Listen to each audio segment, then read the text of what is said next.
ஆரம்ப காலத்தில் ஒரு குரு, அப்போ ஒரு சீடன் இருந்தான். அது வேடிக்கையான குரு, வேடிக்கையான சீடன். ஒரு ஆசிரமம். ஒரு நாள் ஒருத்தன் அவசரமாக அந்த குருவை தேடி வந்திருக்கிறான். என்ன விஷயம்னு விசாரித்தார் குரு. உங்கள் சீடர் என்னை அடிச்சுட்டார் அப்படின்னு புகார் பண்ணானான் அந்த ஆள். குரு சீடனை கூப்பிட்டார். அடிச்சியா இந்த ஆளை அப்படின்னு கேட்டாரான். ஆமான் இருக்கான் சீடன். ஏன் அடித்தே அப்படின்னு கேட்டாரான். இந்த ஆள் உங்களை பற்றி மட்டமாக பேசிவிட்டான், என்னால் அதை தாங்கிக்க முடியல, அதனால தான் அடிச்சுட்டேன்ருக்கான். அப்படி என்ன பேசினான் அப்படின்னு கேட்டாரான். உன்னுடைய குருநாதர் இப்போல்லாம் அர்த்தமில்லாமல் பேச ஆரம்பிச்சுட்டார் அப்படின்னு சொல்லிவிட்டான், அதனால தான் அடிச்சுட்டேன் அப்படின்னானான். அதுக்காக அடித்தே அப்படின்னாரான். நான் அதுக்காக அடிக்கலை குருவே, இப்போல்லாம் நீங்கள் அர்த்தமில்லாமல் பேசுகிறதாக அவன் சொல்கிறான். அப்படின்னா இதுவரைக்கும் நீங்கள் அர்த்தத்தோடு பேசினதாகத்தானே அர்த்தம், அது தப்பு தானே, அதனால தான் அடித்தேன் அப்படின்னானான். ஒரு பெரியவர் உட்கார்ந்துருக்கிறார். அவரை சுற்றி அவருடைய தோழர்கள் உட்காந்துருக்கிறாங்க. ஏதோ ஒரு முக்கியமான செய்தியை அவர் அவங்களுக்கு சொல்லிகிட்டு இருக்கிறார். அவங்களும் ஆர்வமாக கேட்டுக்கிட்டு இருக்கிறாங்க. இந்த சமயத்தில் யாரோ ஒரு ஆள் வேகமாக அங்கே வர்றார். வர்ற வேகத்திலேயே எனக்கு ஏதாவது உதவி செய்யுங்க அப்படின்னு கேட்டுக்கிட்டே வர்றார். கேட்குறது உதவி, ஆனால் குரல் மிரட்டுறது மாதிரி இருக்குது, அதட்டி கேட்குறது மாதிரி இருக்குது. இதை கேட்டதும் அந்த பெரியவர் ஆத்திரப்படலை, ஆனால் அவரை சுற்றி இருந்தவங்க ஆத்திரப்பட்டாங்க. இதை பெரியவர் கவனித்தார். கொஞ்சம் அமைதியாக இருங்கன்னார். வந்தவரை கூப்பிட்டார். அவருக்கு சில பொருள்களை கொடுத்தார். என்னங்க இப்போ உங்களுக்கு மகிழ்ச்சி தானே அப்படின்னார். ஆ அப்படின்னு அலட்சியமாக அவர் சொல்கிறார். நான் உங்களை நல்ல முறையில் நடத்தினேன்னா அப்படின்னு கேட்குறாரு அவர் மறுபடியும். அதெல்லாம் ஒன்றும் இல்லை அப்படின்னு சொல்லி அவர் சொல்லிகிட்டு இருக்கிறாரு. குரலில் கடுமை குறையில. சுற்றி இருந்தவங்களால் இதை பொறுத்துக்க முடியல. கோபத்தோடு அவரை நோக்கி நெருங்க ஆரம்பித்தாங்க. பெரியவர் அவங்களையெல்லாம் தடுத்து நிறுத்தினார். வந்தவரை வாங்க என்னோட அப்படின்னு சொல்லி அழைச்சிட்டு போனார். வீட்டுக்கு போனார். அங்கே போனதும் இன்னும் சில பொருள்களை எடுத்து அவர்கிட்ட கொடுத்தார். இப்போ திருப்தி தானே, நான் உங்ககிட்ட நல்ல முறையில் நடந்துக்கிட்டேனா அப்படின்னார். அவர் முகம் இப்போ தான் கொஞ்சம் மலர்ந்தது. ரொம்ப நன்றி, இறைவன் உங்கள் குடும்பத்துக்கு எல்லா நன்மைகளையும் செய்வான் அப்படின்னு சொன்னார். இதே வார்த்தைகளை என்னுடைய தோழர்கள்கிட்டே சொல்லிட்டீங்கன்னா அவங்க கோபம் தணிஞ்சிரும், வர முடியுமான்னார். கண்டிப்பாக வர்றேன் அப்படின்னாரு. மறுநாள் காலையில் அந்த இடத்துக்கு வந்தார். அதே மாதிரி சொல்லிவிட்டு அவர் போயிட்டார். தோழர்கள்லாம் ரொம்ப வியப்போடு பெரியவரை பார்த்தாங்க. அந்த பெரியவர் தான் நபிகள் நாயகம். அவர் சொன்னார், ஒருத்தன் ரொம்ப ஆசையாக ஒரு ஒட்டகத்தை வளர்த்துக்கிட்டு வந்தான். ஒரு நாள் அந்த ஒட்டகம் கயத்தை அறுத்துக்கிட்டு ஓடி போயிட்டுது. அக்கம் பக்கத்தில் இருக்கிறவங்கெல்லாம் அந்த ஒட்டகத்தை பிடிக்கிறதுக்கு முயற்சி பண்ணாங்க. அதை துரத்திக்கிட்டு ஓடினாங்க. ஒட்டகம் தாறுமாறாக ஓட ஆரம்பிச்சிது. இந்த சமயத்தில் ஒட்டகத்தை வளர்த்தவன் அங்கே ஓடி வந்தான்.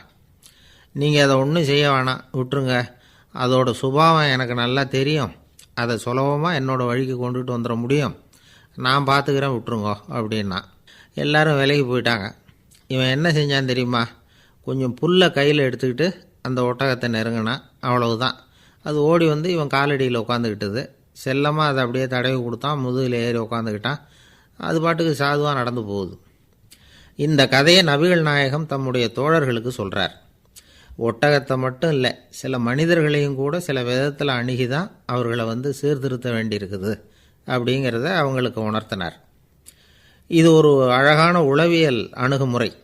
சில குடும்ப தலைவர்கள் கூட இந்த ஒட்டகம் மாதிரி நடந்துக்கிறது உண்டு, அப்புறம் அடங்கி போகிறதும் உண்டு. ஒரு குடும்ப தலைவர் காலையில் எழுந்திரிச்சதுலேருந்து சத்தம் போட்டு கத்திக்கிட்டு இருப்பார். பக்கத்தில் இருந்தவங்கெல்லாம் ஓடி போய் சமாதானம் பண்ணி பார்த்தாங்க. அவர் ஓயறது மாதிரி தெரியல. கடைசியில் அவர் மனைவி வந்தாங்க. நீங்கள் எல்லாம் விலகி போயிடுங்க, அவர் சுபாவம் எனக்கு தெரியும், நான் பார்த்துக்கிறேன் அப்படின்னாங்க. சரின்னு எல்லோரும் போயிட்டாங்க. சாயந்தரமாக பார்க்குறாங்க, அவர் சத்தம் இல்லாமல் ஒரு மூலையில் உட்காந்துருக்கிறார், ரொம்ப சாதுவா. ஆச்சரியமாக இருந்தது. என்னம்மா பண்ணீங்கன்னு கேட்டாங்க. அது ஒன்றும் இல்லைங்க, ஒரு வேளை சாப்பாட்டை நிறுத்தினேன், பட்னி போட்டேன், அவ்வளவுதான் அப்படின்னாங்க அந்த அம்மா. ஒரு ராஜா ஊரெல்லாம் சுற்றி பார்த்துட்டு வரலாம்னு ஒரு நாள் புறப்பட்டு போனார். ஒரு இடத்துல தறி நெசவு வேலை ரொம்ப மும்முரமாக நடந்துக்கிட்டு இருந்தது. ஒரு பெரியவர் தறியால் நெசவு வேலை செஞ்சுக்கிட்டு இருந்தார். பக்கத்தில் ஒரு அழகான பொண்ணு உட்காந்து நூலை சுற்றிக்கிட்டு இருக்குது. ராஜா அந்த பெரியவரை பார்த்து யார் இந்த பொண்ணுன்னு விசாரித்தார். ராஜா அப்படி கேட்டதும் அவருக்கு ரொம்ப பெருமையாக போயிட்டுது. ஏன்னா உட்காந்துருந்தது அவரோட மகள். அரசே, இது என்னுடைய மகள், இவ வேகமாக நூல் தெரிக்கக்கூடியவள், வைக்கோலை எடுத்து இவ தெரிச்சா கூட அது எல்லாம் பவுனிழையாக வெளியில் வரும் அப்படின்னு ஒரு ராசி இவளுக்கு அப்படின்னு ரொம்ப பெருமையாக ராஜா கிட்ட சொன்னார். ராஜா இதை கேட்டதும் அசந்துட்டார். அப்படியா, இவ்வளவு அழகும் சாமர்த்தியமும் உள்ள இந்த பொண்ணு என்னோட வரட்டுமே, இவளை என் மருமகளை ஆக்கிக்கிறேன் அப்படின்னார் ராஜா. அந்த பெரியவருக்கு ஒன்றும் புரியல. ஏதோ கொஞ்சம் பெருமையாக சொல்ல போவோ அது இப்படி ஆயிட்டுதே அப்படின்னு கவலைப்பட்டார். இருந்தாலும் ராஜா பேச்ச தட்ட முடியுமா, மகளை அனுப்பி வச்சுட்டார். ராஜா அந்த பொண்ணை அரண்மனைக்கு அழைச்சிட்டு வந்தார். அங்கே ஒரு அறையில் வச்சு பூட்டி விட்டார். அந்த ரூமு நிறைய வைக்கோலை கொண்டாந்து போட்டு அடைச்சாங்க. 3 ராட்டைகள் வேறு வச்சுருந்தாங்க. நாளைக்கு பொழுது விடியறதுக்குள்ளே நீ இந்த வைக்கோலையெல்லாம் தங்க இழைகளாக மாற்றி காட்டணும். நாளைக்கு காலம்புறம் வந்து நான் இந்த அறை கதவை திறப்பேன். உன் தகப்பன் சொன்னது மாதிரி எல்லாம் தங்கமாக மாறி இருக்கணும், இல்லைன்னா நீ உயிர் தப்ப முடியாது அப்படின்னு உத்தரவு போட்டார். பாவம் அந்த பொண்ணு என்ன பண்ணும், பகல் பூரா அழுதுகிட்டே உட்காந்துருக்குது. ராத்திரி பூராவும் தூக்கம் வரல. மறுநாள் அதிகாலை நேரத்தில் யாரோ கதவை தட்டுற சத்தம் கேட்டுது. பயந்துக்கிட்டே கதவை திறக்கிறா. திறந்து பார்த்தா வெளியில் 3 அவலட்சணமான பெண்கள். ஒருத்திக்கு வந்து கால் அகலமாக முறை மாதிரி இருக்குது, இன்னொருத்திக்கு கட்டை விரல் கரண்டி மாதிரி பெருசாக இருக்குது, 3ஆவது பொண்ணுக்கு உதடு தடித்து ரப்பர் மாதிரி தொங்கிக்கிட்டு இருக்கு. யார் நீங்கள், உங்களுக்கு என்ன வேணும் அப்படின்னு கேட்குது இந்த பொண்ணு. நாங்கள் உங்களுக்கு உதவி செய்கிறதுக்கு தான் வந்திருக்கிறோம் அப்படின்னு சொல்லி உள்ளே வந்தாங்க. உட்காந்தாங்க. கொஞ்ச நேரத்துக்குள்ளே உள்ளே இருந்த வைக்கோலையெல்லாம் தங்க இழைகளாக மாற்றி கொடுத்துட்டு போயிட்டாங்க. காலையில் ராஜா வந்தார், பார்த்தார். ஆகா பேஷுனார். இன்னும் கொஞ்சம் வைக்கோலை கொண்டாந்து அந்த ரூமில் போட சொன்னார். இந்த வைக்கோலையும் இன்றைக்கி தங்கமாக மாற்றிவிடு, நாளைக்கு மறுநாள் உனக்கும் இளவரசனுக்கும் கல்யாணம்னு சொல்லிவிட்டார். இன்றைக்கி ராத்திரி அந்த 3 பொண்ணுங்களும் வந்தாங்க. வைக்கோலை பொண்ணு இழைகளாக மாற்றினாங்க, புறப்பட்டாங்க. இந்த பொண்ணு அவங்க காலில் விழுந்து வணங்கினா. என் உசுரை காப்பாற்றினீங்க, உங்களுக்கு நான் என்ன கைமாறு செய்ய போகிறேன் அப்படின்னா. பயப்படாத, நீ விரும்பினா எங்களுக்கு ஒரு உதவி செய்யலாம். உன்னுடைய கல்யாணத்துக்கு நாங்கள் 3 பேரும் வரோம். நீ எங்களை வந்து வரவேற்று ராஜாக்கிட்டேயும் இளவரசர்கிட்டையும் நாங்கள் வந்து உன்னோட பெரியப்பா பொண்ணுங்கன்னு சொல்லி அறிமுகப்படுத்தி வை, நாங்கள் விருந்து சாப்பிட்டுட்டு போயிடுறோம் அப்படின்னாங்க. ரொம்பவும் சந்தோஷமாக சரின்னு ஒத்துக்கிட்டா. கல்யாண நாள் வந்தது. கல்யாணம் ரொம்ப கோலாகலமாக நடந்துக்கிட்டு இருக்கு. எல்லா தேசத்து ராஜா ராணிகளும் வந்துக்கிட்டு இருக்கிறாங்க. அந்த 3 அவலட்சணமான பொண்ணுங்களும் வந்து சேர்ந்தாங்க. யார் இவங்கன்னு கேட்டார் ராஜா. என் பெரியப்பா பொண்ணுங்க அப்படின்னா அந்த பொண்ணு. காலும் உதடும் கட்டை விரலும் ஏன் இப்படி உங்களுக்கு அவலட்சணம் ஆயிட்டுது அப்படின்னு கேட்டார். அதுக்கு அந்த பொண்ணுங்க பதில் சொன்னாங்க. என்ன செய்கிறது, ஓயாமல் வைக்கோலை நூற்று ஒருத்தியோட கட்டை விரல் அப்படி கரண்டி மாதிரி ஆயிட்டுது. நாக்கில் தொட்டு தொட்டு திரிச்சதுனால ஒருத்தியோட உதடு அப்படி ஆயிட்டுது. காலால் கட்டையை அழுத்தி அழுத்தி தறி போட்டதுனால இன்னொருத்தையோட கால் அப்படி ஆயிட்டுது. உங்கள் மருமகளாக வந்திருக்கிற இந்த பொண்ணு அந்த 3ஐயுமே செய்ய தெரிஞ்சவ தான்.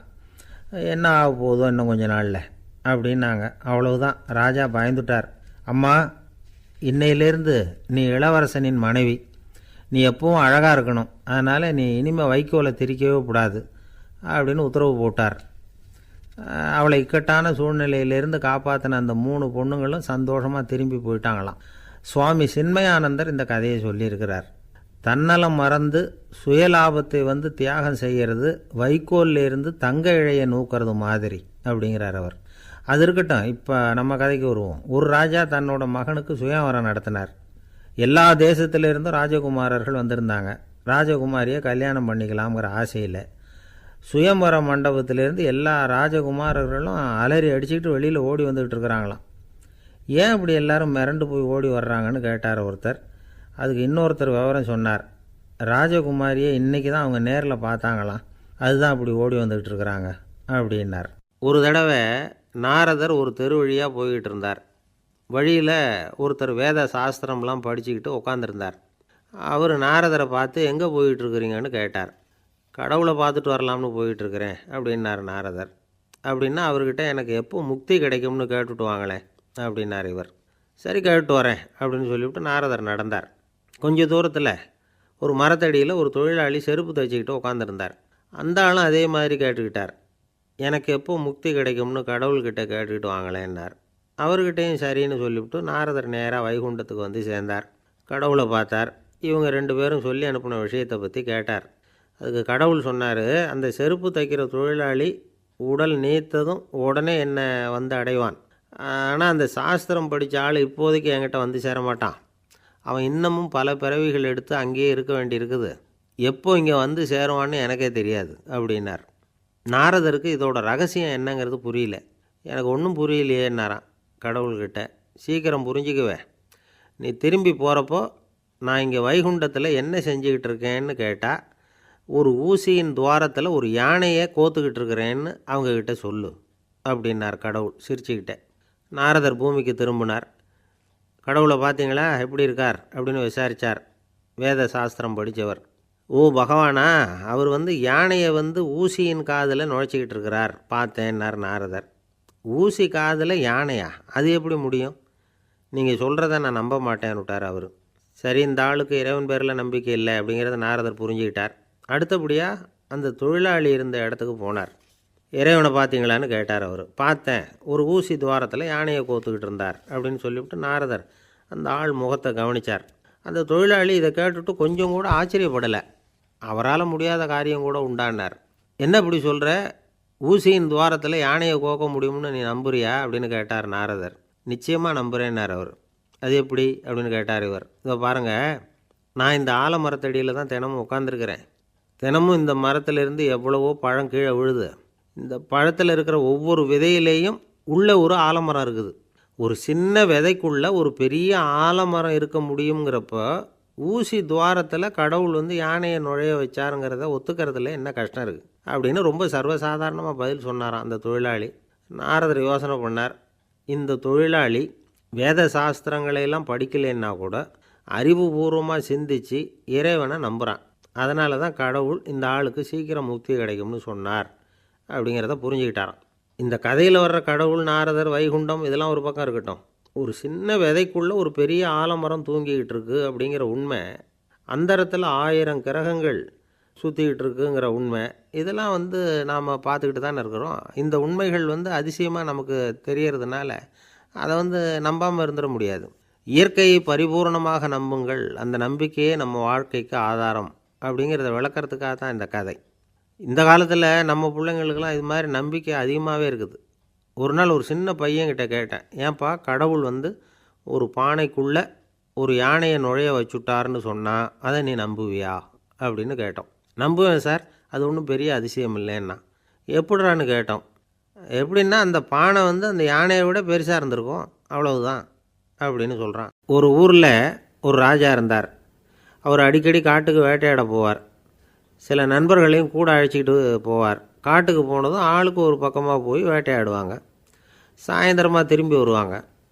மறுநாள் அரண்மனையில் உட்காந்து ஒவ்வொருத்தரும் அவங்க அனுபவங்களை எல்லாம் சொல்லிக்குவாங்க.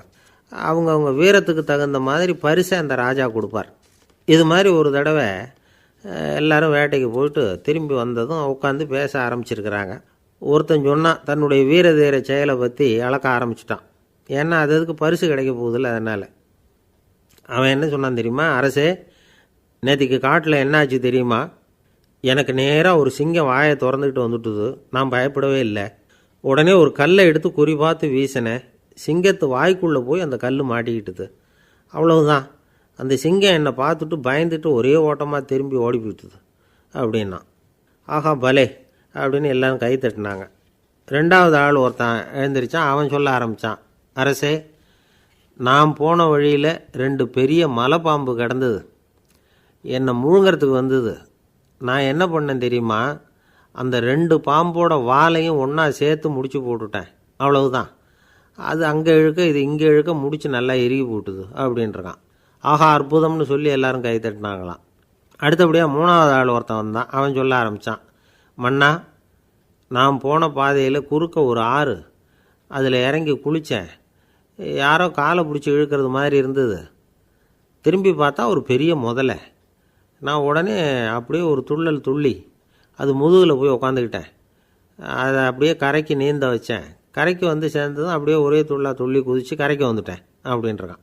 அவன் தன்னுடைய வீரத்தை அப்படி சொல்லியிருக்கான். அடடா எப்பேற்பட்ட வீரம் அப்படின்னு எல்லாரும் கை தட்டினாங்களாம். 4வது ஆள் எழுந்திரிச்சான். மன்னா, நான் போன இடத்துல ஒரு கரடி என்னை துரத்த ஆரம்பிச்சுட்டுது. நான் ஒரு மலை உச்சிக்கு வந்துட்டேன். அதுக்கப்புறம் ஒரு அடி எடுத்து வச்சாலும் அதில் பாதாளத்தில் விழ வேண்டியது தான். அந்த நேரம் பார்த்து ஒரு பெரிய ராட்சச கழுகு அந்த பக்கமாக பறந்து வந்தது. நான் உடனே அப்படியே உயர எழும்பி அந்த கழுகோட காலை பிடிச்சிக்கிட்டேன். அப்படியே தொங்கிக்கிட்டே வந்தேன். ஒரு நல்ல இடம் வந்ததும் தொப்புன்னு கீழே குதித்து நடந்து வந்துட்டேன்னா. இதுக்கும் எல்லோரும் கை தட்டுறாங்க. கடைசியாக ஒரு ஆள் எழுந்திரிச்சான். அரசே, நான் போன வழியில் ஒரு பெரிய யானை குறுக்க வந்தது, பயங்கரமாக சத்தம் போட்டுக்கிட்டே வந்தது. நான் பயந்து ஓடலை. உடனே என்ன பண்ணேன் தெரியுமா?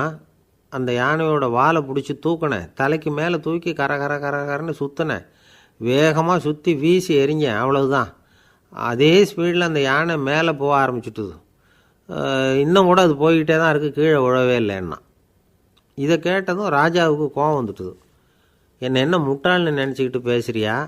யானையை நீ வாலை பிடிச்சி தூக்குன, அதை நான் நம்பணுமா அப்படின்னார். உடனே இவன் பணிவாக பதில் சொன்னான். அரசே, ஒரு சிங்கத்து வாயில் கல் மாட்டிக்கிட்டதை நம்புறீங்க, மலைப்பாம்பு வாலை பிடிச்சி முடிச்சு போட்டதை நம்புறீங்க, முதல்ல முதுகில் சவாரி பண்ணதையும் நம்புறீங்க, கழுகு காலை பிடிச்சிக்கிட்டு பறக்கிறதையும் நம்புறீங்க. அப்படி நம்புறப்போ நான் சொன்னதை மட்டும் நம்பக்கூடாதா அப்படின்னு கேட்டானான். பொய் சொன்னவங்கெல்லாம் தலையை தொங்க போட்டுக்கிட்டாங்களாம். ராஜா அவங்கள பார்த்து சொன்னாராம், நீங்கள் எல்லாரும் என்னை முட்டாளாக்கியிருக்கிறீங்க. கடைசியாக பேசின இவன் தான் எனக்கு உண்மை எது பொய் எதுங்கிறத புரிய வச்சிருக்கிறான். இவன் தான் உண்மையான தைரியசாலி அப்படின்னு சொல்லி அவனுக்கே பரிசெல்லாம் கொடுத்து பாராட்டினாராம். இப்படி ஒரு கதை. உண்மையை நிலைநாட்டுகிறவன் தான் உண்மையான வீரன் அப்படிங்கிறத இதிலிருந்து நாம் புரிஞ்சுக்கணும். இந்த காலத்துல எல்லாம் பொய் சொன்னால் தான் பிழைக்க முடியுங்கிறது ஒரு சில பேரோட நம்பிக்கை. ஒரு அப்பாவுக்கு தன் மகனுக்கு பொய் சொல்ல தெரியலையேங்கிற கவலை. பொய் சொன்னால் தான் இந்த உலகத்தில் பிழைக்கலாம், ஆனால் இவனுக்கு அது தெரியலையே, அதனால் இவனை அழைச்சிட்டு போய் நடுக்கடலில் விட்டுட்டு வந்துடுவோம் அப்படின்னு அழைச்சிட்டு புறப்பட்டான். கடற்கரைக்கு போனான். மகனுக்கு சந்தேகம், எங்கேப்பா என்னை அழைச்சிட்டு போகிறேன்னு கேட்டிருக்கான். கடலில் மீன் பிடிக்க கற்றுக் கொடுக்க போகிறேன் உனக்கு அப்படின்னானா. நான் ஏற்கனவே மீன் பிடிச்சிட்டேனேன்னானா இவன் மகன். எங்கே அதுன்னு கேட்டிருக்கான் அப்பங்காரன். சுட்டு சாப்பிட்டுட்டேன்ருக்கான் புள்ள. அப்பங்காரன் பார்த்தான், சரி நம்ம புள்ள பொழைச்சிக்கோ அப்படின்னு சொல்லி திருப்பி அழைச்சிட்டு வந்துட்டானா. ஒரு ஆள் அசையாமல் கிடக்கிறார். அவர் இருக்காரா போயிட்டாராங்கிறத எப்படி முடிவு பண்ணுறோம்? அவர் மூக்குக்கு முன்னாடி புறங்கையை வச்சு பார்க்குறோம், மூச்சு வருதா இல்லையா அப்படிங்கிறத கண்டுபிடிக்கிறதுக்காக. மூச்சுங்கிறது அவ்வளவு முக்கியமான ஒரு விஷயம். சுவாசம் இல்லைன்னா எதுவுமே இல்லை. நம்ம பூமி இருக்க அது கூட சுவாசிக்குதுங்கிறத சோவியத் விஞ்ஞானிகள் கண்டுபிடிச்சிருக்கிறாங்க. பூமிக்கு மேலே இருக்கிற மண் அடுக்கில் காற்றில் உள்ள ஆக்சிஜன் ஆக்சிகரணம் அடையுது அப்படின்னு தான் இதுவரைக்கும் எல்லோரும் நம்பிக்கிட்டு இருந்தாங்க. ஆனால் இப்போ என்ன கண்டுபிடிச்சிருக்கிறாங்கன்னா, அந்த ஆக்சிஜன் பூமிக்குள்ளே 1 கிலோமீட்டர் ஆழம் வரைக்கும் ஊடுருவி போகுதான். பூமிக்குள்ளே 2 பக்கமும் பல கிலோமீட்டர் வரைக்கும் பரவுதான். பூமிக்குள்ளே இருக்கிற நீர்நிலை அடுக்குகள் தான் நுரையீரல் செய்கிற வேலையை செய்யுதான்.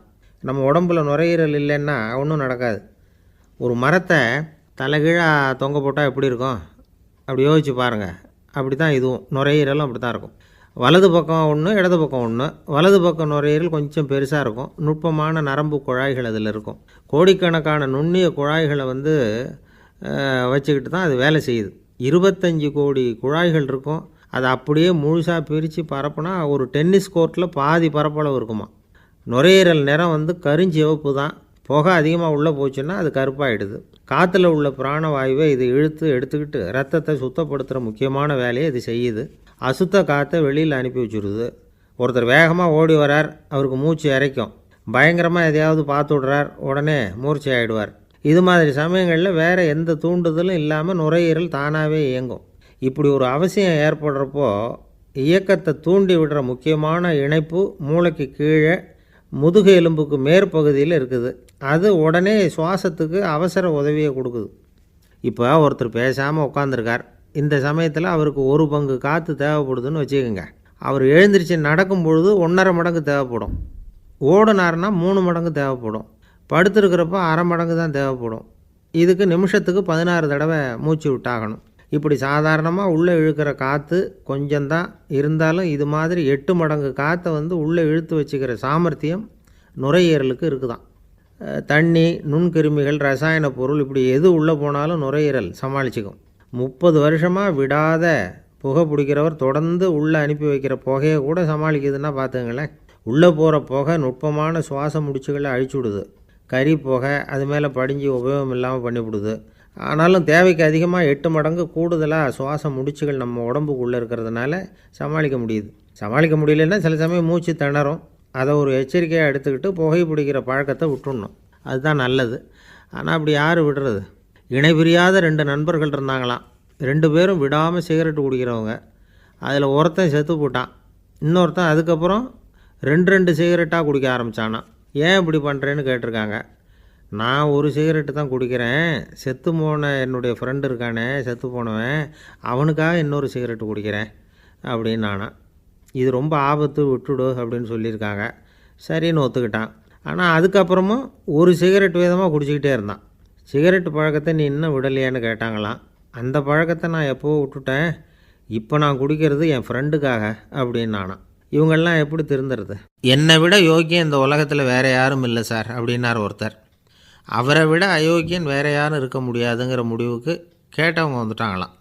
மனுஷனுக்கு இருக்கிற ஒரு மிகப்பெரிய குறையே தன்கிட்ட இருக்கிற குறை அவனுக்கு தெரியாமல் போகிறது தான். ஆனால் அடுத்தவங்ககிட்ட இருக்கிற குறை இவனுக்கு தெளிவாக தெரிஞ்சிடும். ஒரு ஒட்டகம் ஒரு கொக்கை பார்த்து ஒரு கேள்வி கேட்டு தான். என்ன கேள்வி தெரியுமா? உன் கழுத்து ஏன் இப்படி வளைஞ்சி போயிருக்குது அப்படின்னு கேட்டிருக்கு. இதுக்கு உடம்பே வளைச்சல். இது போய் கொக்கை கிண்டல் பண்ணுது. இன்றைக்கி மனித சுபாவமும் கிட்டத்தட்ட இப்படி தான் இருக்குது. இந்த உலகத்தில் குறையில்லாத மனிதர்கள் யாரும் கிடையாது, நாம் உள்பட. அப்படிங்கிறத முதல்ல நாம் நல்லா புரிஞ்சுக்கணும். ஒரு ஊரில் ஒரு விற்பனை நிலையம் இருந்தது. செல்ல பிராணிகளை விற்பனை செய்கிற நிலையம் அது. நாய், கிளி, பூனை இப்படி நிறைய வச்சு விற்பனை பண்ணிகிட்ருக்குறாங்க. நாய்க்குட்டி விற்பனை செய்கிற பகுதியில் ஒரு சிறுவன் நின்றுக்கிட்டு இருந்தான். விற்பனை செய்கிற ஆளுக்கிட்ட விலை கேட்டுக்கிட்டு இருந்தான். அதோ இருக்குதே அந்த நாய்க்குட்டி என்ன விலை அப்படின்னு கேட்டானா. 1000 ரூபா அப்படின்னாரான். சரி அது வேணாம், இது என்ன விலைன்றிருக்கான். 500 ரூபா அப்படின்னாரான். இந்த சின்ன பையன் கையில் வச்சுருந்தது வெறும் 50 ரூபா தான். அதனால் இதை விட குறைச்சலாக கிடைக்குமான்னு பார்த்துருக்கான்.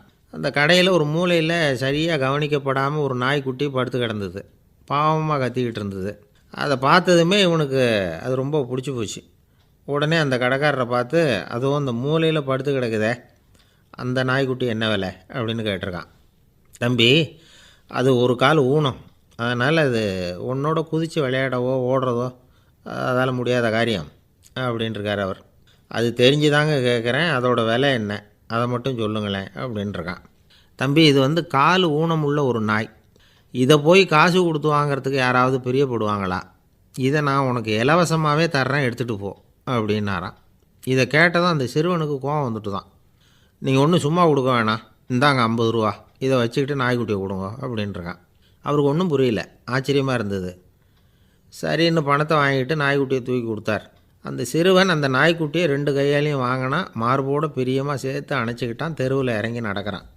அப்படி நடக்கும்பொழுது தான் பார்க்குறார், கடைக்காரர் ஆச்சரியமாக அவனை பார்க்குறார். அப்போ தான் அவருக்கு ஒரு விஷயம் புரியுது.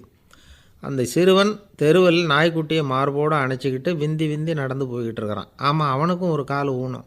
இந்த நாய்க்குட்டியை யாருமே வாங்க மாட்டாங்கன்னு நினச்சிக்கிட்டு இருந்தார். குறையுள்ள அதுக்கும் ஒரு எஜமானன் கிடச்சிட்டான். அதனால் ஊனம் ஒரு குறை இல்லை அப்படிங்கிற உண்மையை அந்த கடைக்காரர் புரிஞ்சுக்கிட்டாரான். நம்மால் ஒருத்தர் கொஞ்சம் வயசானவர், எழுந்திரிச்சு சரியாக நடக்க முடியாது, சாய்வு நாற்காலியிலேயே எப்பவும் உட்காந்துருப்பார். அவர் தனக்கு துணையாக ஒரு நாயை பக்கத்தில் வச்சுருந்தார். அதுவும் ரொம்ப வயசான ஒரு நாய், எழுந்திரிக்கவே சிரமப்படும், நடக்கவும் முடியாது. அவர் பக்கத்துலேயே இதுவும் சோர்ந்து போய் படுத்து கிடக்கும். அந்த பெரியவரை பார்க்க வந்த ஒருத்தர் கேட்டார், ஏங்க, ஒரு சின்ன பையனை உங்களுக்கு துணையாக வச்சுக்கப்படாதா? இந்த நாயை உங்களுக்கு பாதுகாப்பாக வச்சுருக்கிறீங்களே, உங்களுக்கு ஒரு ஆபத்துன்னா இது எப்படி உங்களுக்கு உதவ முடியும் அப்படின்னார். அப்போ அவர் சொன்னாராம், எனக்கு ஒரு ஆபத்துன்னா அந்த சமயத்தில் இந்த நாய் என்னை தனியாக விட்டுட்டு ஓடி போயிடாமல் இருக்கணும்ல, அதுக்காக தான் இதை நான் வச்சுருக்கிறேன் அப்படின்னாராம். நம்மளில் சில பேர் ரொம்ப தைரியமாக இருப்பாங்க. நாம் கூட சொல்கிறது உண்டு, அந்த ஆளுக்கிட்ட வர்றதுக்கு எமன் கூட பயப்படுவான் அப்படின்னு சொல்கிறது உண்டு. தைரியசாலிகளை நெருங்கிறதுக்கு எமன் பயப்படுவான் அப்படின்னு சொல்கிறது உண்மை தான், அது பொய் இல்லை. மன வலிமை இருக்குது பாருங்கள், அது மனுஷனை காப்பாற்றும். இது மருத்துவ ரீதியான உண்மை. உடல் கோளாறுகள் மன ஆரோக்கியத்தை பாதிக்கும். மன எழுச்சி, மன போராட்டம் இதெல்லாம் உடல் இயக்கத்தில் மாறுதலை உண்டாக்குது. சில வகையான நோய்களுக்கும் மனசுக்கும் இருக்கிற சம்பந்தம் என்னங்கிறத பற்றியெல்லாம் இப்போ ஆராய்ச்சி பண்ணுறாங்க. ஆஸ்மா, மூட்டு வலி, பெருங்குடல் அழற்சி, உயர் இரத்த அழுத்தம், சோரியாசிஸுங்கிற தோல் வியாதி, வயிற்று புண்ணு, இந்த தைராய்டு நச்சுத்தன்மை, இது மாதிரி நோய்களை உண்டாக்குறதுல மனசோட பங்கு என்னங்கிறத பற்றியெல்லாம் ஆய்வு பண்ணி பார்த்துருக்குறாங்க. எதுக்கு எடுத்தாலும் சோர்ந்து போகிறது, தோண்டு போகிறது, இப்படிப்பட்ட மனவாகு, அதோட யாரும் நமக்கு உதவ முடியாது அப்படிங்கிற மனோபாவம், கைவிடப்பட்ட மனநிலைமை, இதெல்லாம் நோயோட தீவிரத்தை ரொம்ப அதிகரிக்க செய்யுதான். இவங்கெல்லாம் அந்த கை கால் வலிக்குது, உடம்பு அசதியாக இருக்குது, தூக்கம் வரல, முதுகு வலிக்குது, உடம்பில் உணர்ச்சி குறையுது, கை கால் விரல்லாம் மரத்து போகுது, இப்படி ஏதாவது சொல்லிக்கிட்டு டாக்டர்களை தேடி வந்துக்கிட்டு இருப்பாங்க. நெஞ்சு வலி யாருக்கு வருது தெரியுமா? பதற்றம், போட்டி மனப்பான்மை, அளவுக்கு அதிகமான வேகம், துடிப்பு, பேராசை, எதுலேயும் கட்டுப்பாடு, நேரம் தவறாமை, அப்புறம் இதெல்லாம் உள்ள மனவாக உள்ளவங்க இருக்கிறாங்கல்ல, அவங்க பெரும்பாலும் நெஞ்சு வலிக்கு ஆளாயிடுறாங்களாம். ஃப்ரீட்மேன் அப்படிங்கிறவர் நிறைய ஆராய்ச்சியெல்லாம் பண்ணி பார்த்துட்டு இதை உறுதிப்படுத்தியிருக்கிறார். அவர் பண்ணின ஆராய்ச்சியில் என்னெல்லாம் தெரிய வந்தது தெரியுமா? பொறுப்பு அதிகம் உள்ளவங்களுக்கு கண்டிப்பாக ரத்த அழுத்தம் வரும், அதிகமாக இருக்குமா. அதே மாதிரி கண்டிப்பாக இருக்கிறாங்கல்ல, அவங்களுக்கும் ரத்த அழுத்தம் அதிகரிக்குமா. ரத்த அழுத்தம் தனக்கு அதிகமாக இருக்குங்கிறத தெரிஞ்சுக்கிட்டவங்க தலைவலி, மயக்கம், இந்த தலை சுத்தல், அசதி, இது மாதிரியான உணர்வுகளை அவங்களுக்கு வந்துடும், அது மாதிரி உணர்வு. ஆனால் உண்மை என்ன தெரியுமா? இதெல்லாம் ரத்த அழுத்தத்தினால இல்லை, ரத்த அழுத்தம் கட்டுப்பாட்டுக்குள்ளே இருந்தால் கூட இவங்க இப்படி நினைக்கிறாங்களாம். இதுக்கு காரணம் மனசு தான் அப்படிங்கிறார் அவர். சில பேர் எப்படி தெரியுமா? ஒருத்தர் மாரடைப்பால் இறந்து போனார் அப்படின்னு கேள்விப்பட்டால் போதும், இறந்து போகிறதுக்கு காரணம் இதயம்தான் அப்படிங்கிற பீதியால், இதய தளர்ச்சி அப்படிங்கிற மனநோயால் பாதிக்கப்படுறார். இவங்கெல்லாம் அடிக்கடி தங்களுடைய இதய பகுதியை தொட்டு பார்த்துக்குவாங்க, நாடியை பிடிச்சி பார்த்துக்குவாங்க, அடிக்கடி மூச்சை உள்ளுக்கு இழுத்து வெளியில் விட்டு வலி வருதா அப்படின்னு பார்த்துக்கிட்டு இருப்பாங்க. வேறு எங்கேயாவது வலிச்சா கூட நெஞ்சை வலிக்குதா அப்படின்னு பார்ப்பாங்க. நெஞ்சு வலிக்குதுன்னு கூட சில பேர் சொல்ல ஆரம்பிச்சிருவாங்க. ஆஸ்மாவுக்கும் மனசுக்கும் சம்பந்தம் உண்டு. தீர்வு காண முடியாத மன போராட்டங்கள் எல்லாத்துக்கும் அடுத்தவங்களையே சார்ந்து இருக்கிற மனநிலை, இதெல்லாம் ஆஸ்மாவினுடைய தீவிரத்தை அதிகப்படுத்திடும். பயம், இது எப்படின்னா என்ன நடக்குமோங்கிற பதற்ற நிலை, அப்புறம் இந்த பயம், இதெல்லாம் சுவாசித்தலை அதிகரிக்க செய்யுது இல்லையா. இதனால் இரத்தத்தின் காரத்தன்மை அதிகமாகி நோயின் தீவிரமும் அதிகமாகுது. மன போராட்டம், மனக்கவலை, மன இறுக்கம், இதெல்லாம் தோல் வியாதியை தூண்டி விடுதான். இது மாதிரி இன்னும் எவ்வளவோ இருக்குது. அதனால் இன்றைக்கி நமக்கு தேவை என்னென்னா மன வலிமை, மலர்ந்த முகம், இது ரெண்டு இருந்துட்டுதுன்னா பலவிதமான நோய்கள் நம்மக்கிட்ட நெருங்கி வராது. டாக்டர், என்ன நெருங்காமல் இருக்கிறதுக்கு நான் ஒரு காரியம் பண்ணுறேன் அப்படின்னார் ஒருத்தர். அவர் என்ன அர்த்தத்தில் சொன்னார்னா, டாக்டர் அவரை நெருங்காமல் இருக்கிறதுக்கு அவர் ஒரு காரியம் பண்ணுறாராம். நண்பர்கிட்ட சொன்னார். நண்பர் கேட்டார், அது என்ன காரியம் பண்ணுற அப்படின்னு கேட்டார். தினம் ஒரு ஆப்பிள் பழம் சாப்பிட்றேன்னார் அவர். ஏன்னா ஆங்கிலத்தில் ஒரு பழமொழி சொல்லுவாங்கள்ல, an apple a day keeps doctor away அப்படிம்பாங்க. ஒரு ஆப்பிள் பழம் சாப்பிட்டா டாக்டர் விலகியே இருப்பார், டாக்டர்கிட்ட போக வேண்டிய அவசியம் இருக்காது அப்படிங்கிறதுக்காக அந்த பழமொழி சொல்கிறது.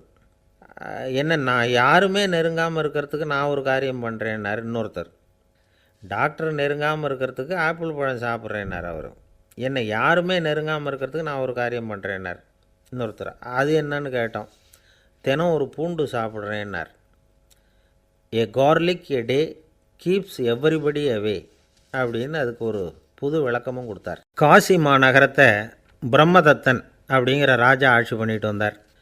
அவர் ஒவ்வொரு வருஷமும் ஒரு திருவிழா நடத்துறது வழக்கம். எல்லா தேசத்திலிருந்தும் எல்லா வகையான ஜனங்களும் அதில் கலந்துக்குவாங்க. ஒரு சமயம் அது மாதிரி விழா நடந்துக்கிட்டு இருந்தது. வைகுண்டத்திலேருந்து தேவலோகத்திலேருந்து நிறைய தேவகுமாரர்கள்லாம் காசி நகருக்கு அப்போது வந்திருந்தாங்க. அதில் முக்கியமாக ஒரு 4 தேவகுமாரர்கள், அந்த 4 பேரையும் சுற்றி ஏகப்பட்ட கூட்டம். அப்படி என்ன விசேஷம் அவங்கக்கிட்ட அப்படின்னா, மற்றவங்கள விட அவங்க முகம் அழகாக இருந்ததா அப்படி பார்த்தா அப்படியும் இல்லை. அவங்க அணிஞ்சிருந்த மலர் மாலைகள் தான் அதுக்கு காரணமாக. அந்த மலர்கள்லேருந்து அப்படி ஒரு அபூர்வமான நறுமணம், இதுக்கு முன்னாடி இப்படி ஒரு நறுமணத்தை அந்த ஊர் ஜனங்க அனுபவிச்சதே இல்லை. அதுதான் அந்த 4 பேரையும் சுற்றி கூட்டம். எல்லோரும் கேள்வி கேட்க ஆரம்பித்தாங்க. உடனே அந்த 4 தேவகுமாரர்களும் எல்லாருக்கும் தெரியும்படியாக வானத்தில் எழும்பி கொஞ்சம் உயரமாக நின்றுக்கிட்டாங்க. கீழே நின்றுக்கிட்டு இருந்த அரசன்லேருந்து ஆண்டி வரைக்கும் ஒருத்தர் பாக்கி இல்லாமல் ஒரே குரலில் எல்லாரும் அவங்கள பார்த்து, எங்களுக்கும் இது மாதிரி மாலையை போட்டுக்கணும்னு ஆசையாக இருக்குது, அதுக்கு நீங்கள் தான் அருள் பண்ணணும் அப்படின்னு கேட்டுக்கிட்டாங்க. மாலை போட்டுக்கிறதுனா எல்லாருக்கும் ஆசையாக தானே இருக்கும். அந்த 4 தேவகுமாரர்களில் ஒருத்தர் புத்தர் பிரான். அவர் சொன்னார், பூலோகவாசிகளே, நான் சொல்கிறத கொஞ்சம் பொறுமையாக கேளுங்க. கக்காரு அப்படிங்கிற கற்பக விருஷத்தின் மலர்களால் தொடுக்கப்பட்டது இந்த மாலை. இதுக்கு நிறைய சக்தி உண்டு. எந்த காலமும் இது வாடாது, வாசனையும் குறையாது. ஆனால் இதை அணிந்து கொள்கிறதுக்கு சில தகுதிகள் தேவை அப்படின்னார்.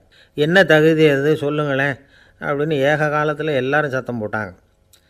தீய இயல்புகள் உள்ளவங்க, இழிந்த சிந்தனை, இழிந்த செயல் உள்ளவங்க இந்த மாலையை அணிய முடியாது அப்படின்னார்.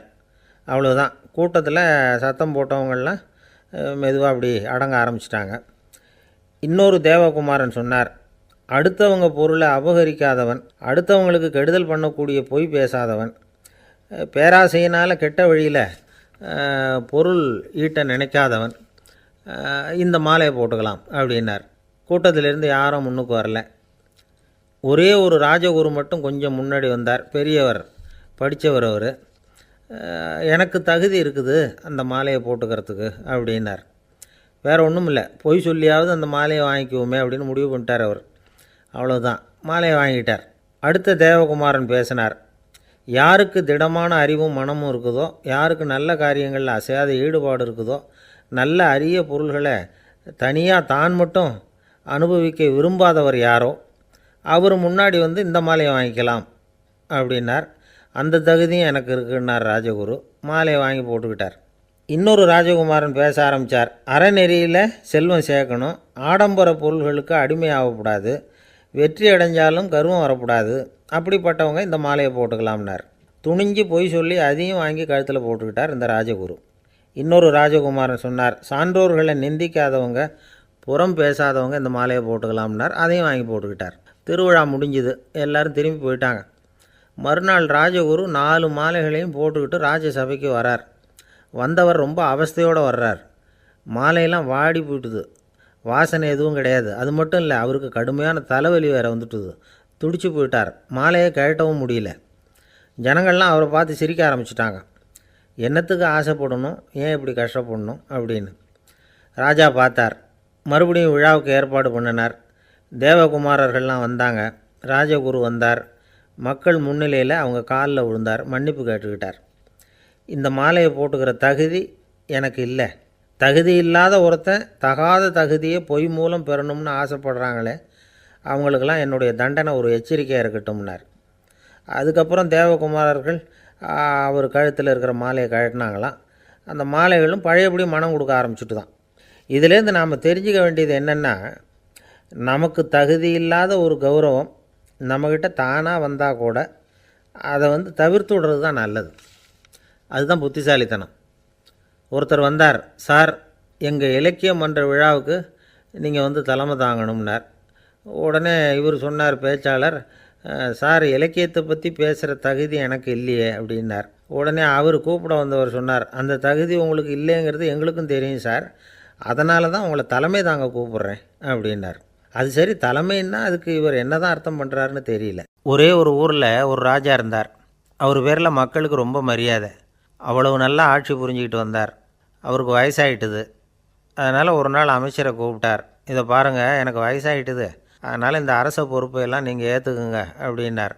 அதுக்கப்புறம் ராணியை கூப்பிட்டார். வா, நாம் இனிமேல் இங்கே இருக்க வேணாம், காட்டுக்கு போய் தவம் பண்ணலாம் அப்படின்னு கூப்பிட்டார். இந்த செய்தி மக்களுக்கு அறிவிக்கப்பட்டது. மக்கள் உடனே கூட்டம் கூட்டமாக அரண்மனைக்கு வர ஆரம்பிச்சிட்டாங்க. மன்னரை போய் பார்க்குறாங்க. அரசே, தாங்கள் எங்களுக்கு தந்தை மாதிரி. நீங்கள் காட்டுக்கு போயிட்டால் நாங்கள்லாம் இங்கே எப்படி இருக்க முடியும்? எங்களுக்கெல்லாம் எந்த துன்பமும் இல்லாமல் பார்த்துக்கிட்டு வர்றீங்க. இது மாதிரியான ஒரு அரசாட்சி இல்லைன்னா மக்கள் வாழ்ந்து என்ன பயன் அப்படின்னாங்க. இருந்தாலும் என்ன பண்ணுறது, வயசாயிட்ட காரணத்தினால இந்த முடிவுக்கு வர வேண்டியிருக்குது அப்படின்னாராம் ராஜா. அப்படின்னா நீங்கள் காட்டுக்கு போக வேணாம், நாங்கள் போகிறோம். நாங்கள் அங்கே போய் தவம் பண்ணுறோம், வழிபாடு பண்ணுறோம். கடவுள் வருவார், அவர்கிட்ட வரம் வாங்கிட்டு வந்துடுறோம் அப்படின்னாங்களாம். அப்படி சொல்லிவிட்டு உடனே எல்லோரும் காட்டுக்கு போனாங்க. நாட்டு மக்கள் எல்லாரும் ஒட்டு மொத்தமாக காட்டில் உட்காந்துக்கிட்டு தவம் பண்ணுறதை பார்த்தார் கடவுள். உடனே புறப்பட்டு வந்தார். எல்லோரும் இப்படி உட்காந்துருக்குறீங்களே, என்ன வேணும் உங்களுக்கு அப்படின்னு கேட்டார். உடனே மக்கள் எல்லாரும் ஒரு குரலில் சொன்னாங்க, சுவாமி, எங்கள் மன்னன் ரொம்ப நாளைக்கு நல்லபடியாக இருக்கணும். அவர் மகிழ்ச்சியாகவும் உடல் நலத்தோடும் இருந்தால் தான் நாங்கள் அமைதியாக வாழ முடியும் அப்படின்னாங்க. சரி, அதுக்கு என்ன செய்யணும் அப்படின்னார் ஆண்டவன். எங்கள் மன்னருக்கு இன்னும் ஒரு 100 வருஷம் ஆயுளை கொடுங்கோ அப்படின்னாங்க. அவ்வளவு தானே, சரி அப்படியே ஆகட்டும் அப்படின்னு சொல்லிவிட்டு ஆண்டவன் போயிட்டார். மக்கள் மகிழ்ச்சியோடு திரும்பி வந்தாங்க. மன்னா, கடவுள் வரம் கொடுத்துட்டார், நீங்கள் 100 வருஷம் வாழ போகிறீங்க அப்படின்னாங்க. இதை கேட்டதும் ராணி ராஜாவை வணங்கி நான் தவம் செய்ய போகிறேன் அப்படின்னு புறப்பட்டாங்க.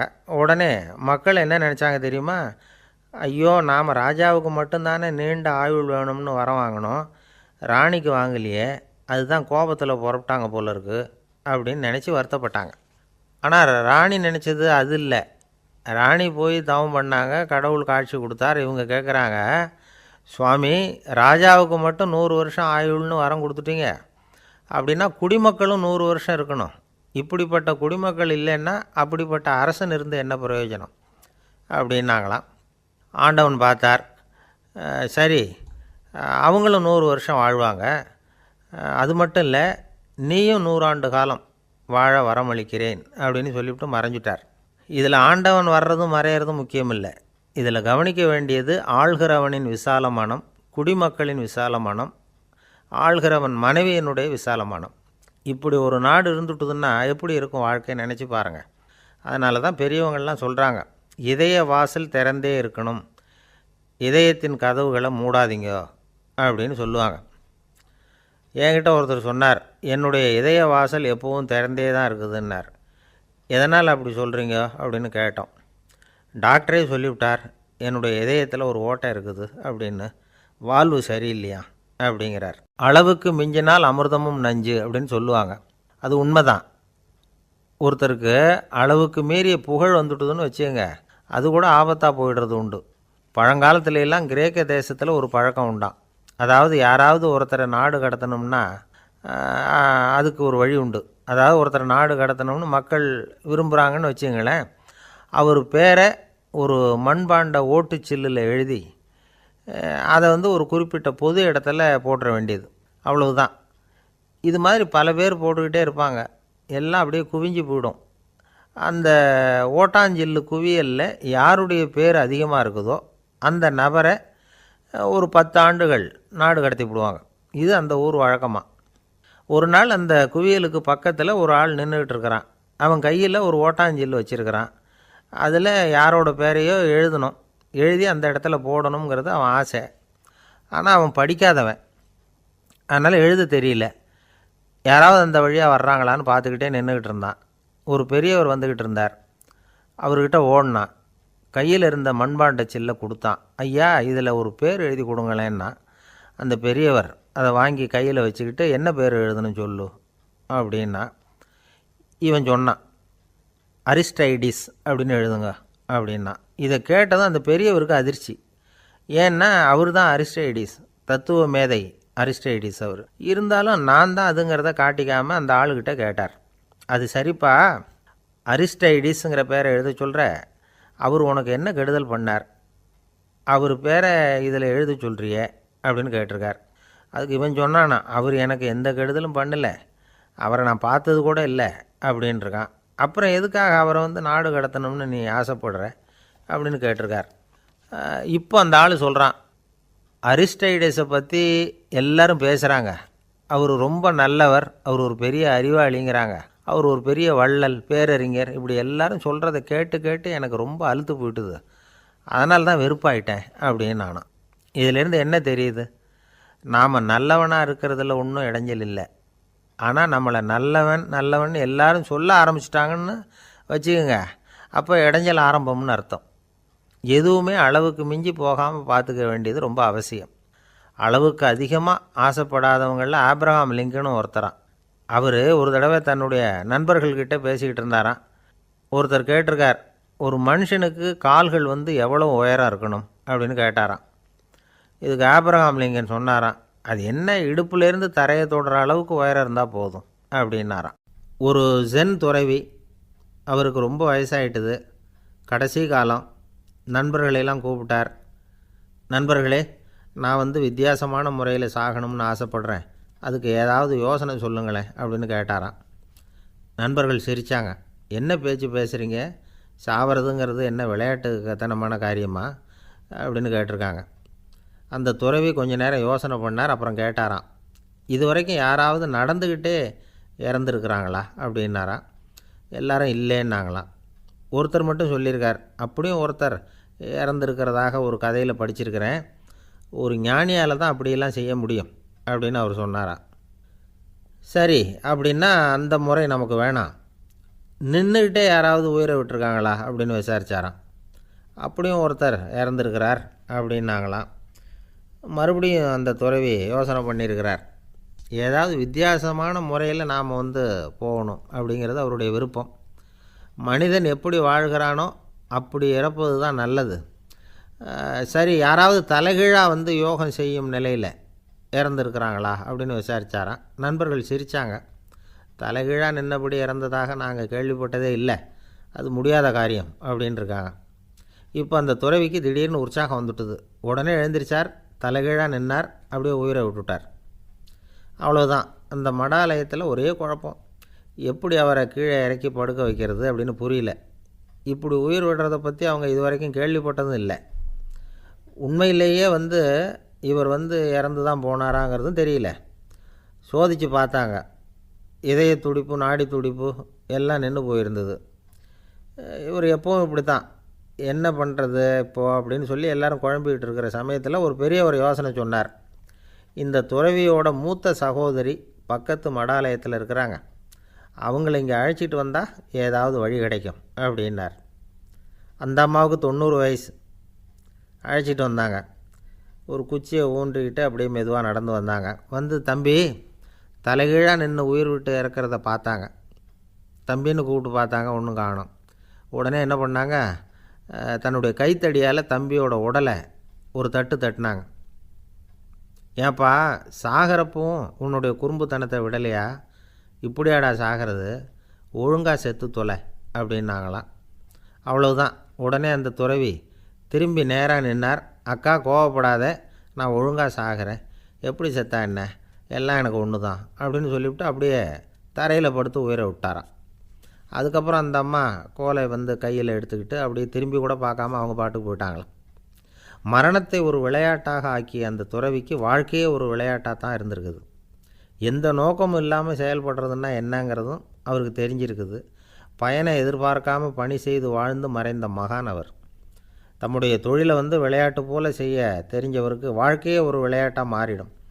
எல்லாமே விளையாட்டாகி விடுகிற போது மரணமும் விளையாட்டாகிவிடும் அப்படிங்கிறது தான் அந்த தத்துவம். ஆனால் அதுக்கு முன்னாடி உங்களுக்குள்ளே இருக்கிற உண்மையான நடிகனை நீங்கள் அடையாளம் கண்டுபிடிக்கணும். நீங்கள் நடிக்க வேண்டியதே இல்லை, நீங்கள் ஏற்கனவே நடிச்சுக்கிட்டு தான் இருக்கிறீங்க. நீங்கள் இந்த உண்மையை தெரிஞ்சுக்கணும், அவ்வளவுதான். இதுதான் ஞானிகளுடைய கருத்து. நீங்கள் தெருவில் நடந்து போயிட்டுருக்கிறீங்க, எதிரில் வர்றவர் உங்களை பார்த்து எப்படி இருக்கிறீங்கன்னு கேட்குறார். நல்லா இருக்கிறேங்கிறீங்க. உண்மையிலேயே நாம் நல்லா இருக்க மாட்டோம், ஏதாவது உடம்புல கோளாறு இருக்கும். ஆனால் அப்படி சொல்லுவோம், நல்லா இருக்கிறேன் அப்படின்னு. அது நடிப்பு தானே. உங்களை சந்தித்ததில் ரொம்ப மகிழ்ச்சி அப்படின்னு சொல்கிறோம்.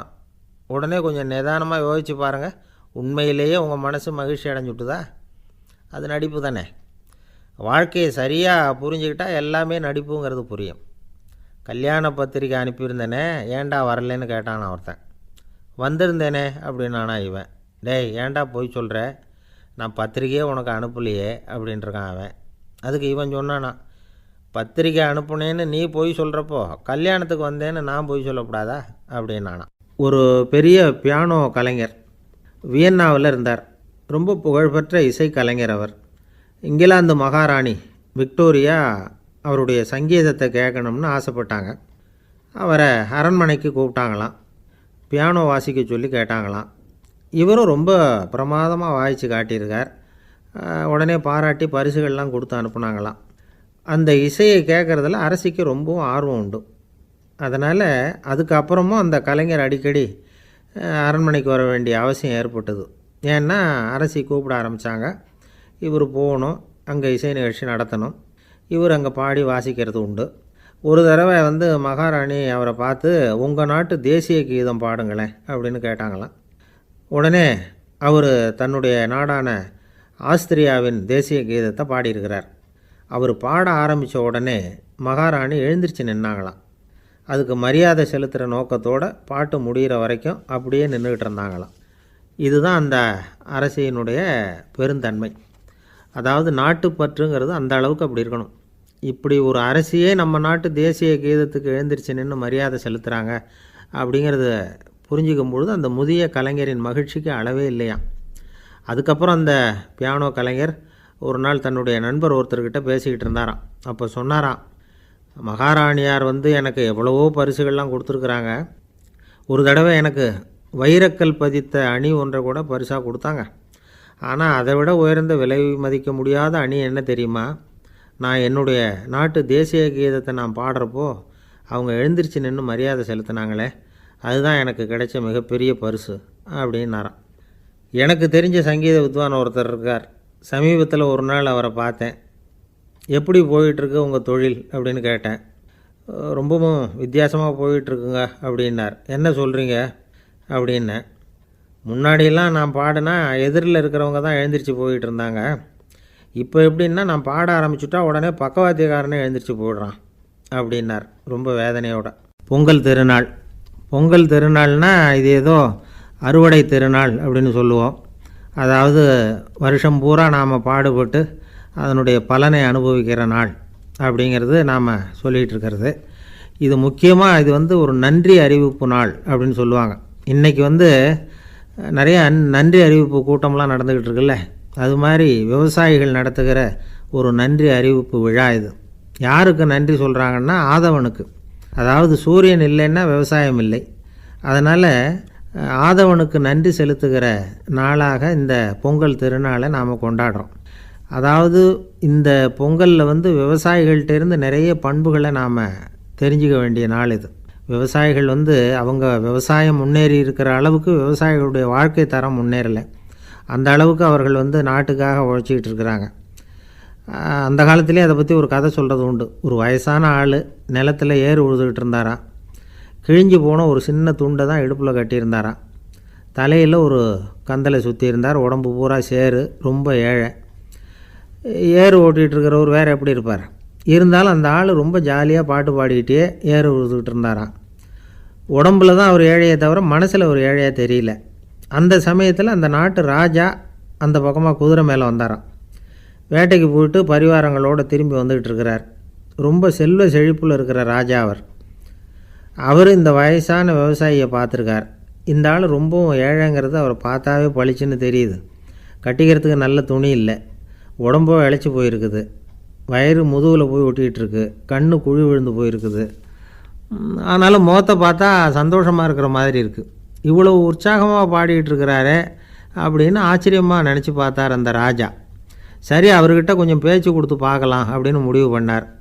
ஐயா பெரியவரே, இப்படி கொஞ்சம் வர முடியுமான்னாராம். பொழுது போகிறதுக்குள்ளே நான் இந்த வயல் பூரா உழவு ஓட்டி ஆகணும், அதனால் பேசுகிறதுக்கு நேரம் இல்லை அப்படின்னாராம் அந்த பெரியவர். என்ன அவ்வளவு அவசரமாக? மீதி இருந்தால் நாளைக்கு உழுதக்கூடாதா? அது சரி, உனக்கு எத்தனை ஏக்கர் நிலம் இருக்குது அப்படின்னு விசாரிச்சிருக்கார் ராஜா. எனக்குன்னு சொந்தமாக உள்ளங்கை அளவு கூட நிலம் கிடையாது. இது எங்கள் முதலாளியோட நிலம்.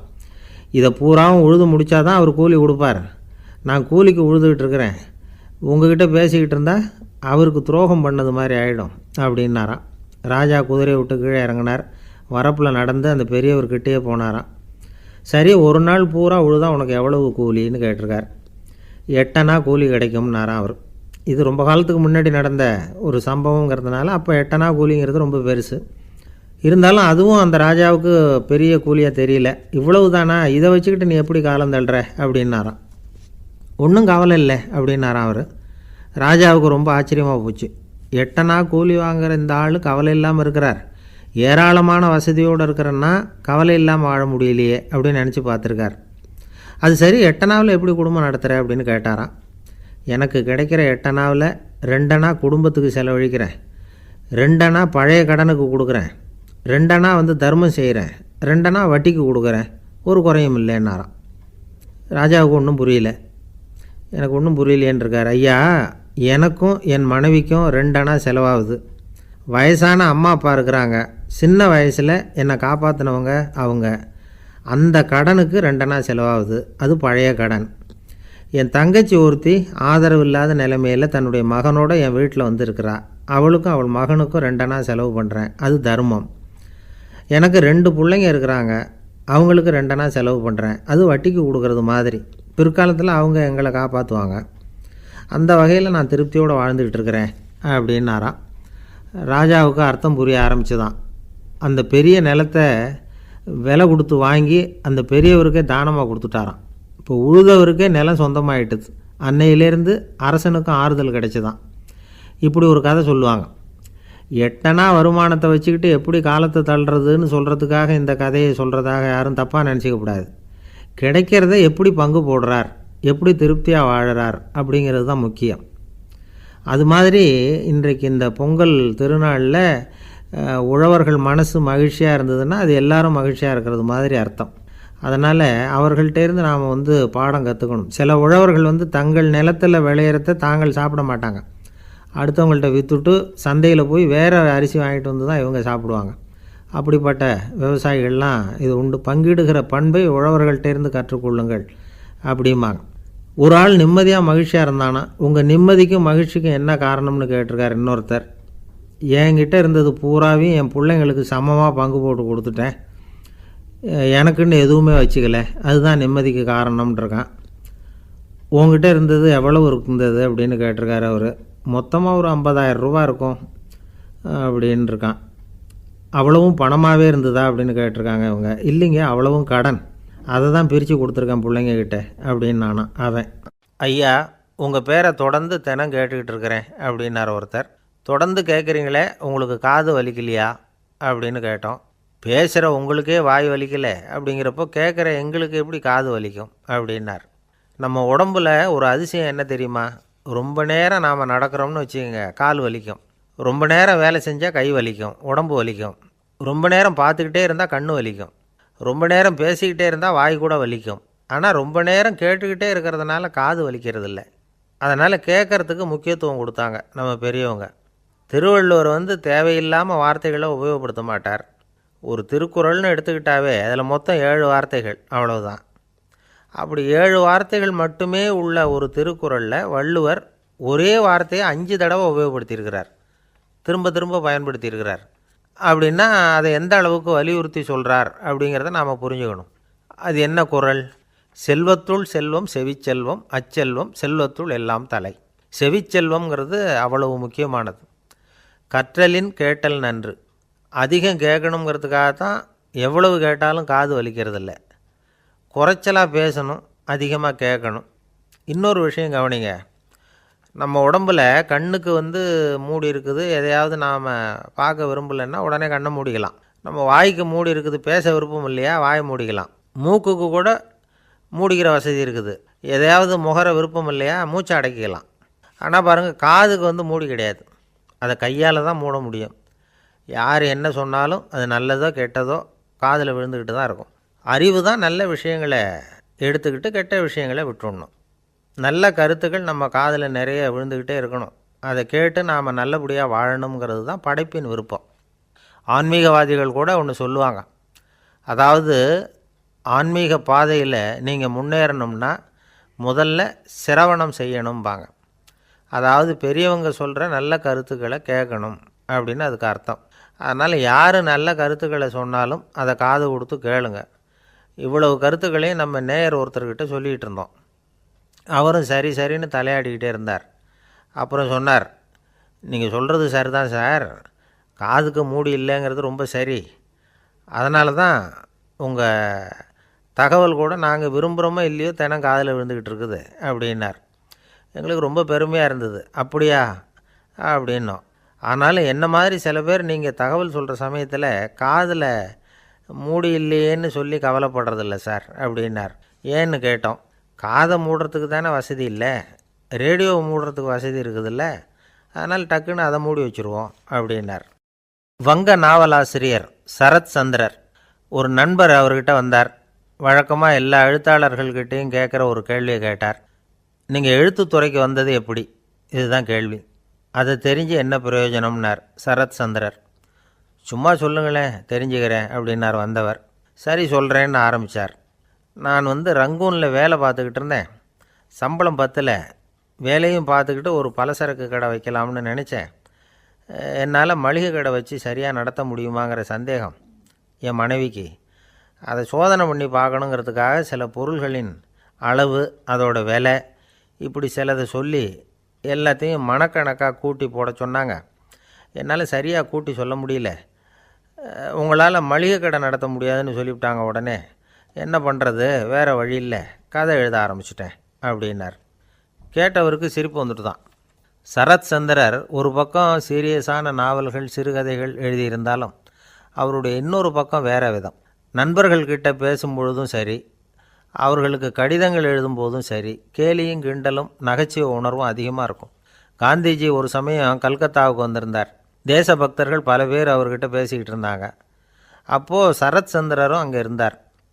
கிரண் சங்கர் ராய் அப்படிங்கிறவரும் அங்கே இருந்தார். அவர் சொன்னாராம், காந்திஜியோட பழகிய முதல் வங்காளி நான் தான். போயர் யுத்த காலத்தில் இவர் லண்டனுக்கு வந்திருந்தப்போ என்கிட்ட தான் வங்காள மொழி கற்றுக்கிட்டார் அப்படின்னாராம். உடனே சரத் சந்திரர் காந்திஜியை பார்த்து, இவர் உங்களுக்கு வங்காள மொழி கற்றுக் கொடுத்தது உண்மைதானா அப்படின்னாராம். ஆமான்னாராம் காந்தி. அதனால தான் உங்களால் வங்காள மொழி கற்றுக்க முடியல அப்படின்னாராம்.